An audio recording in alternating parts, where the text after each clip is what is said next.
makes you gain too much weight. Good thing, right? Not here.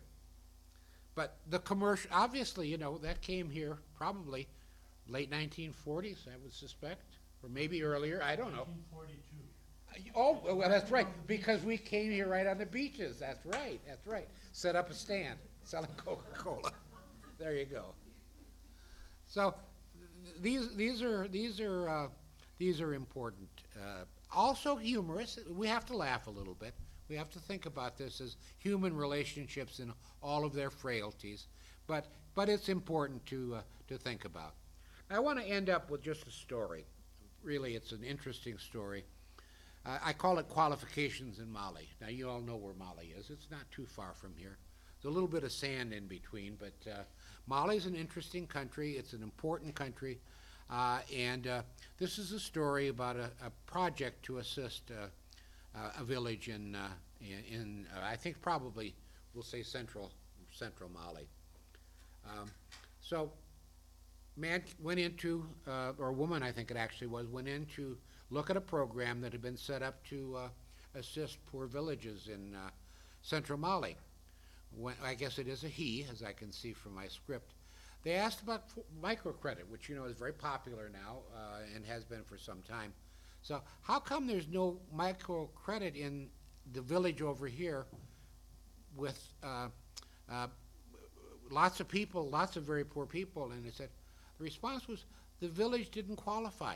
Why not? The village doesn't have enough well-off people who qualify for microloans. The lessons learned from this are very clear. One of the problems of qualifying is that you have to have money in order to receive support in a foreign aid program.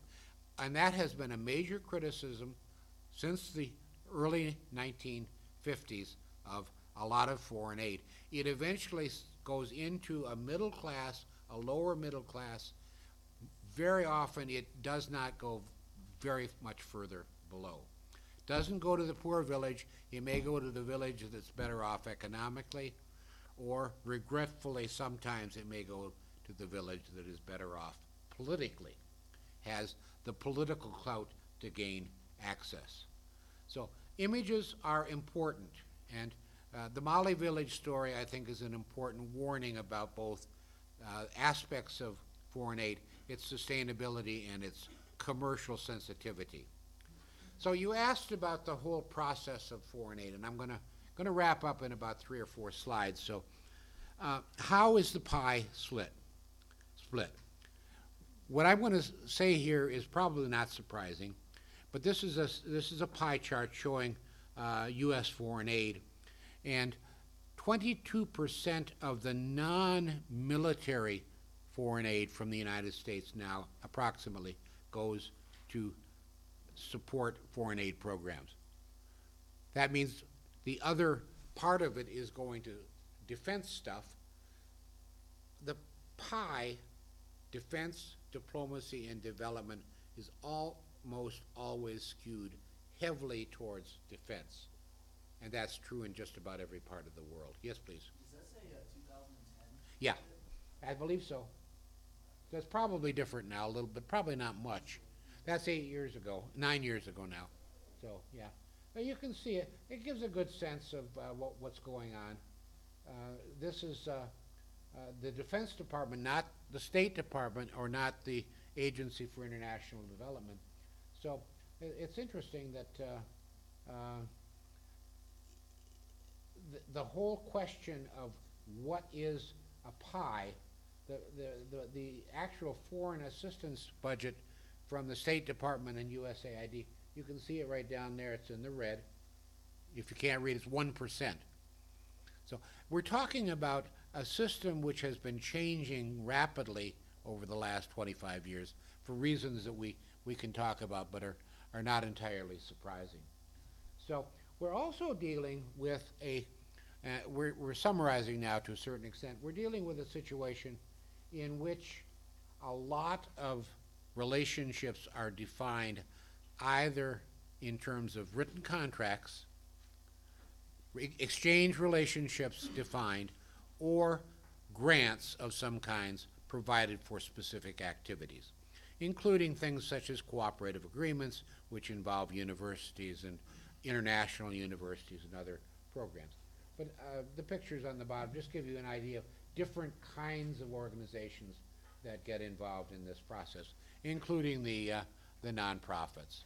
So the grants and the sub-grants and the various kinds of so-called gifts are, in fact, all part of the soft power system that has evolved. The final question that I want to raise, and then we'll just do a quick summary, is thinking about foreign aid within the context of the international political economy. The international political economy often thinks about foreign aid and is very much worried that it is in contradistinction to free trade. Free trade is a set of values that has been with us for a long time. It's now being challenged in many ways in the 21st century world. And I think one of them is a misunderstanding of the way foreign aid is and free trade is defined and understood by different parts of the world. My little cartoon here tries to capture that. So the little police guy on one hand says it's this person, this poor person who is, we'll not look too closely at what the sign says, but it was you that caused the end of free trade. And of course, innocently, sort of whistling a tune with the fire hoses behind their back is U.S. agribusiness and our very French-looking European farmers, especially the wine farmers and the others that do all kinds of stuff to protect their various industries.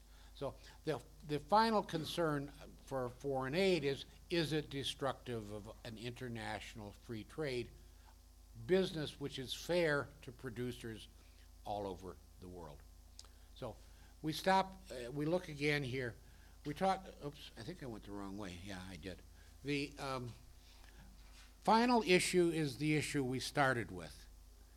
The issue of thinking about international development and foreign aid from a policy and an ethical dimension, and whether or not we can think about the policy problems and the moral ambiguities that have plagued technical assistance in foreign aid really since the end of the Second World War.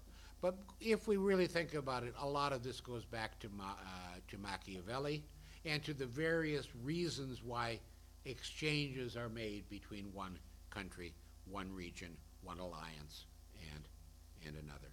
So there, I thank you in advance for tolerating this. It's been a bit of a long presentation, but I'd be happy to answer any comments or questions if you have any. Thank you. So, do we have a little time to open up for discussion?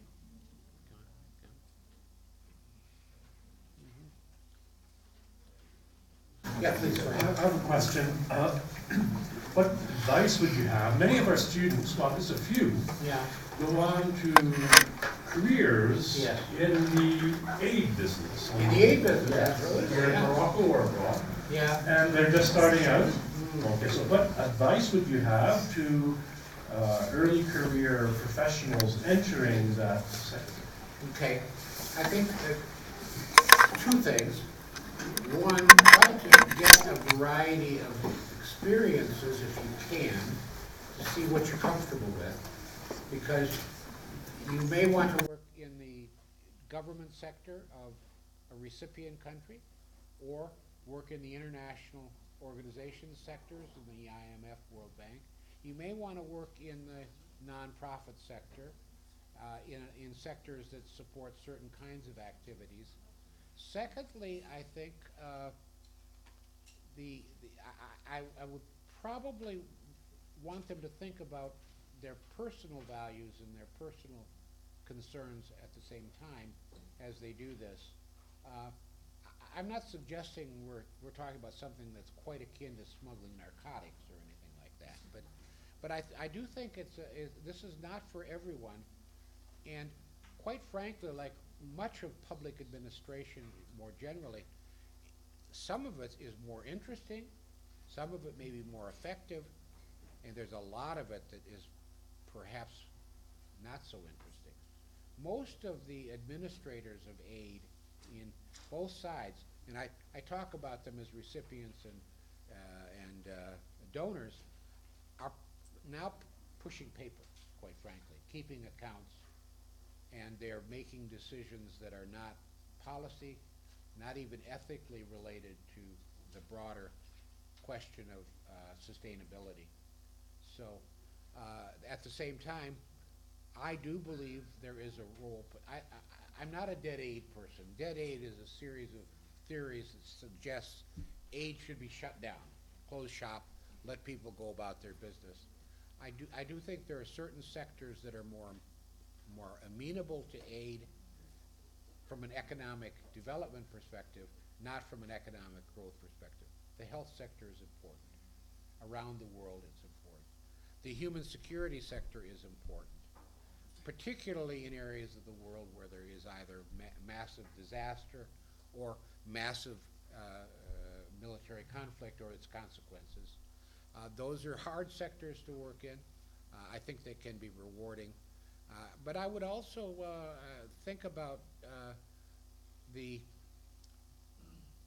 equivalent sectors in a community anywhere in the world contributing to health, education, what I call social entrepreneurialism, the idea of using business methods in order to raise funds for, to give people, survivors of gender violence, other kinds of survivors, economic power.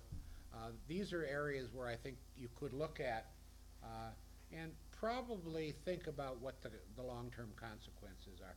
There are increasing studies of the impact of foreign aid, actually what it does on the ground in terms of values, attitudes, in terms of productivity, in terms of health. We know what happens when you do a massive vaccination for Ebola, for example. We're learning a lot there, but thinking a lot about it, I think is a good thing. And because you have an environment here where you're talking about it, this is a good place to start those discussions, I would think.